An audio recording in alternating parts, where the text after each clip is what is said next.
안녕하세요. 로잔과 함께하는 말씀 묵상 사도행전 2024 안산제일교회를 섬기는 허요한 목사입니다.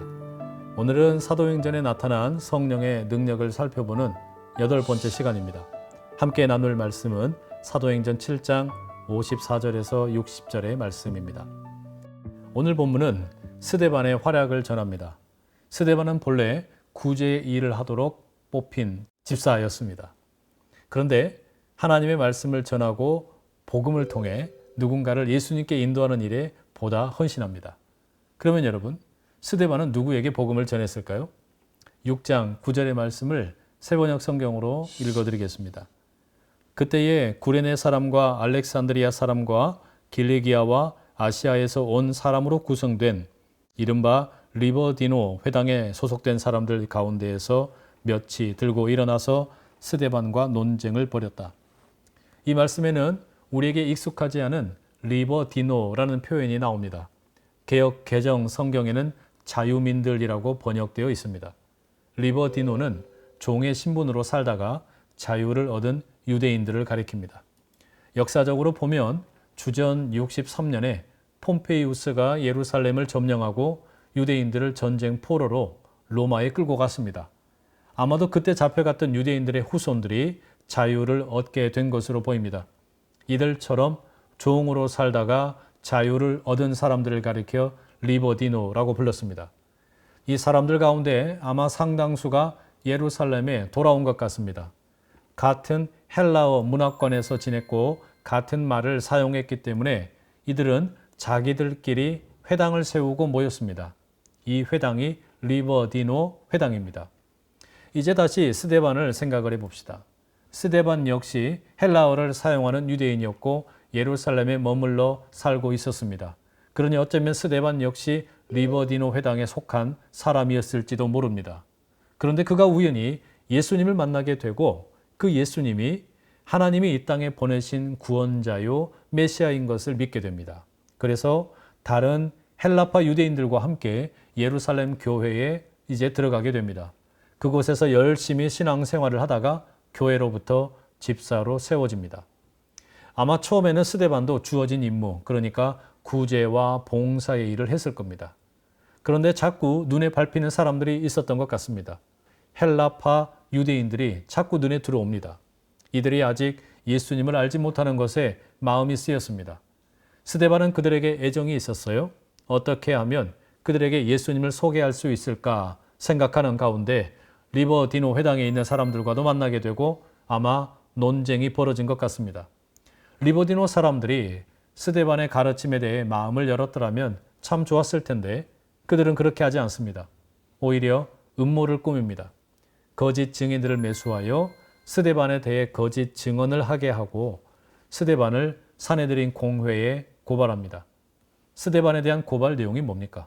첫째는 모세의 율법을 무시했다는 것이고 두 번째는 예루살렘 성전에 대해 모독을 했다라는 겁니다.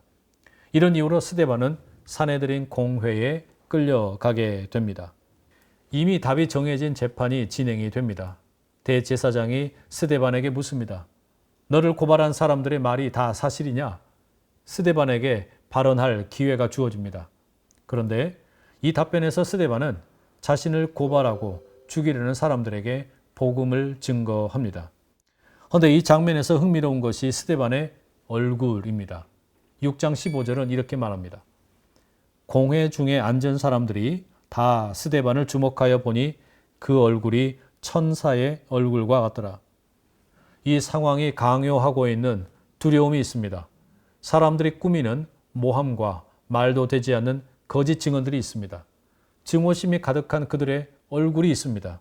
그런데 이런 상황에서 스데반은 천사의 얼굴을 하고 있습니다. 어떻게 절박한 상황에서 이런 얼굴을 할 수 있었을까요? 사실 스데반의 얼굴 속에는 자신이 믿고 따르는 진리, 예수 그리스도에 대한 진리가 담겨 있습니다. 스데반의 얼굴, 얼의 골짜기에는 그 진리에 대한 담대함, 그리고 그 진리에 대한 헌신과 진정성이 담겨 있습니다. 이게 스데반의 얼굴, 천사와 같은 얼굴이었습니다. 이것은 분명 성령께서 주시는 능력입니다. 평안의 능력이라 하겠습니다.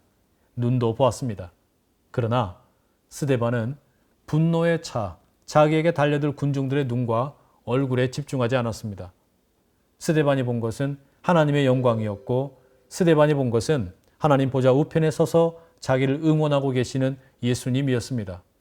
그렇기 때문에 스데반의 얼굴에는 천사의 얼굴, 나아가 예수님의 얼굴이 드러날 수밖에 없었습니다. 성령께서 주신 능력입니다. 여러분, 우리의 신앙생활의 목적 역시 그러하지 않을까 생각을 하게 됩니다. 예수를 믿는다는 게 뭘까요? 내가 예수님을 구주로 믿고 따른다라는 것은 무언가 거창한 것을 목표로 두는 게 아닙니다. 그저 내 얼굴 표정 하나하나 예수님의 얼굴을 닮아가다가 예수님의 얼굴처럼 변화되는 거, 그게 예수님을 믿고 따르는 거 아니겠습니까? 그런 평안함이 오늘 우리에게 있기를 간절히 소망합니다. 기도하겠습니다. 하나님 아버지, 우리는 스데반이 날아오는 돌멩이도 보고 자신을 향하여 분노하는 군중들의 얼굴도 보았음을 압니다.